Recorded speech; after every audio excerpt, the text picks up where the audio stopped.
Brooklyn, New York. It's just before midnight, and the city trembles under one of the most violent storms since the Great Storm of 1947. The November rain is falling hard, and the famous skyline almost sinks into the darkness.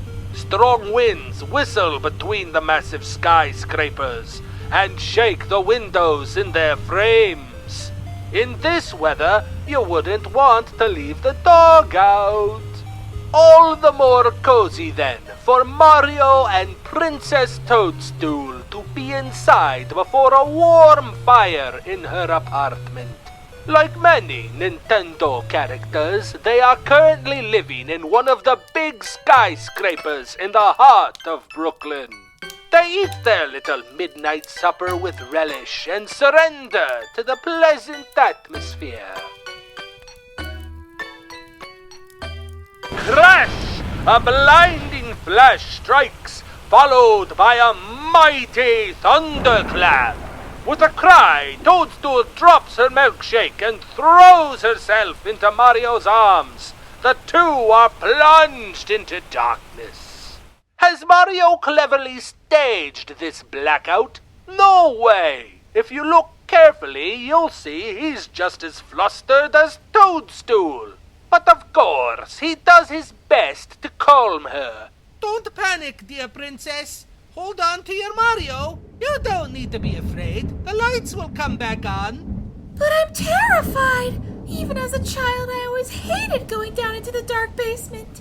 Ah, the basement. Good idea. I'll go down and check out the fuse box. Before I retrained as a plumber, I was an electrician, you know.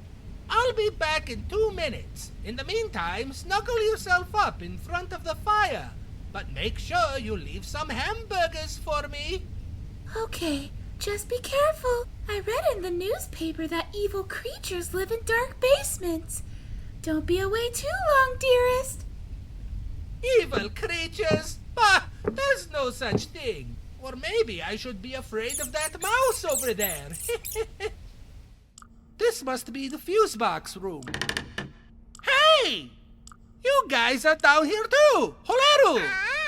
Yes, our friends Link and Kirby have also made their way down to look for the cause of the blackout. Little do they know what they will really find down here.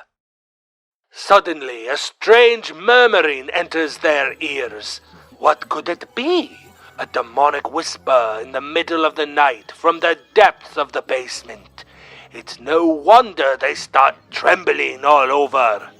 Yikes! It's coming from in there. That's Wario's room.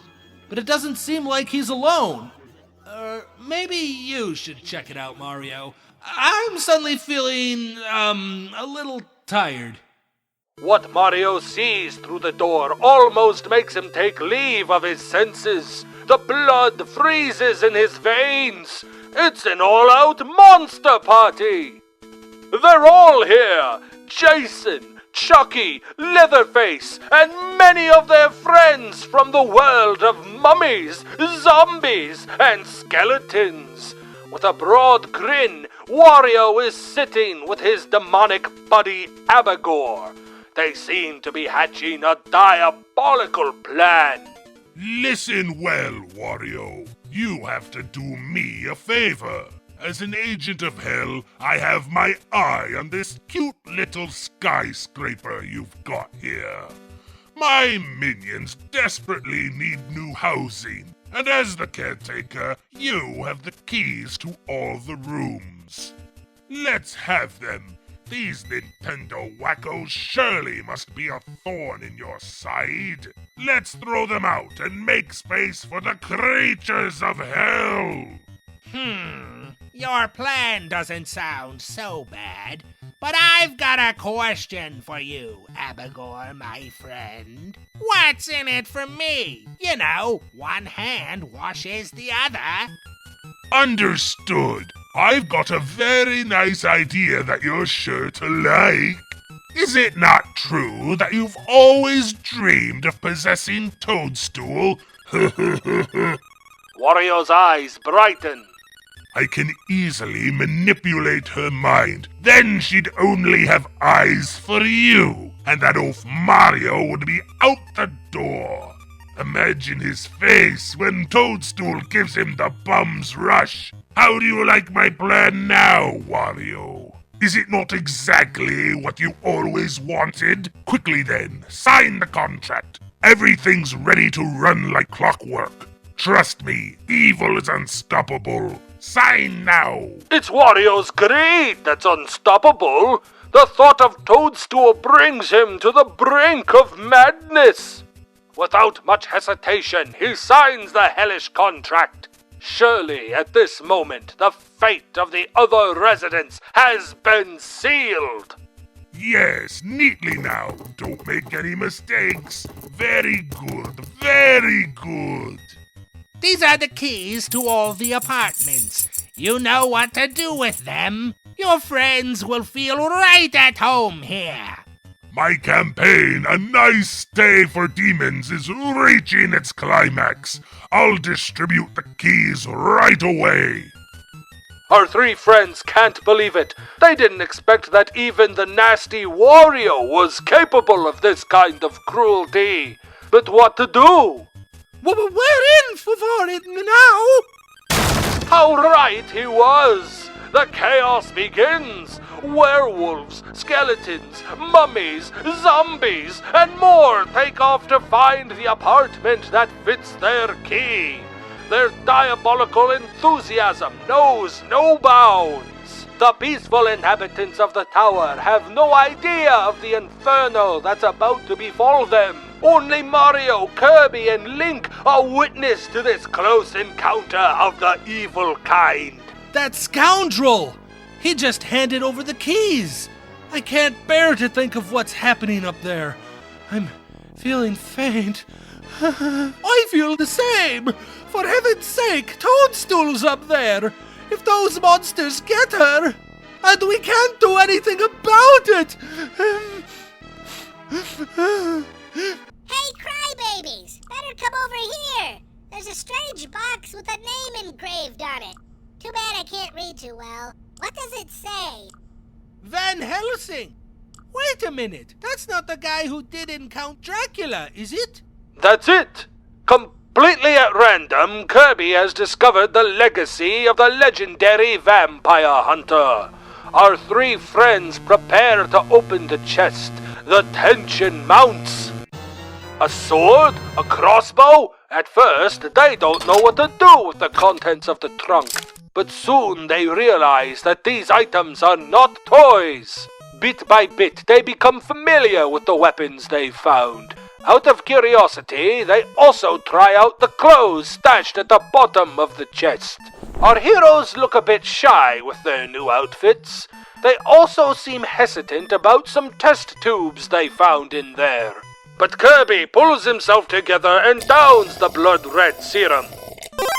Mario and Link follow suit. The effect is phenomenal.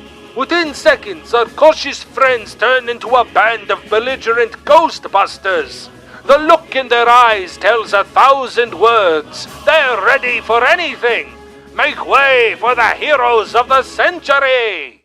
Meanwhile, the monsters are spreading fear and terror all through the building. For example, Chucky got the keys to the Kong family's apartment. Donkey and Diddy are innocently watching television when in bursts Chucky. Terrified, the two primates sink deeper into their sofa. Anyone who looks into these eyes will agree that the Kongs are right to feel fear. But then the door opens.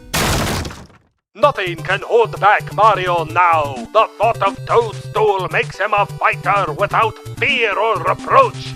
Kirby, too, has never felt so much aggression against zombies, ghouls, even chainsaw-wielding maniacs. He has no fear. As for Link, he's not worried either. He can't wait to unleash his fiery sword on these enemies from the underworld. With this weapon in hand, he feels stronger than ever.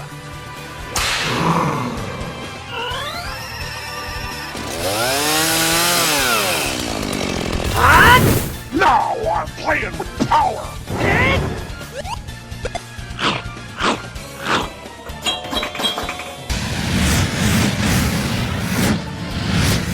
The fight is short-lived. The monsters can't hope to oppose the combined power of our three friends.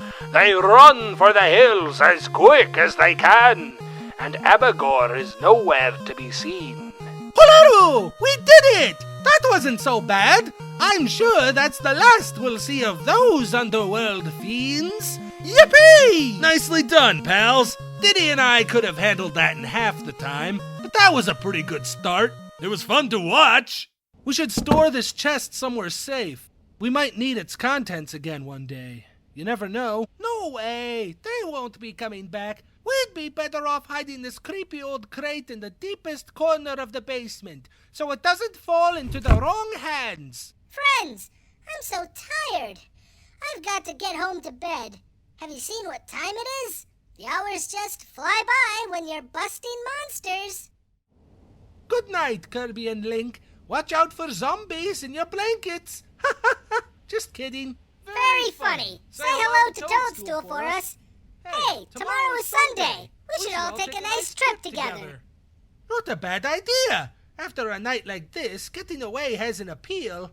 I'll ask my sweetheart what she thinks. Although she's probably asleep. I've taken a little longer than I originally thought. Hello, Toadstool. You're still awake. Everything's fine now. I just stopped for a chat with Link and Kirby. Why aren't you saying anything? Did you fall asleep sitting up? Reading the newspaper, eh? Or are you mad because I was in the basement so long? It was just a little men's midnight meeting. Perfectly normal. No need to be angry. She's a little more than angry. Mario's breathing speeds up. His beloved Princess Toadstool. A zombie? It can't be true. Is he dreaming or awake? What will become of the Sunday drive? How will this story continue? Will she go with them anyway? Questions, questions.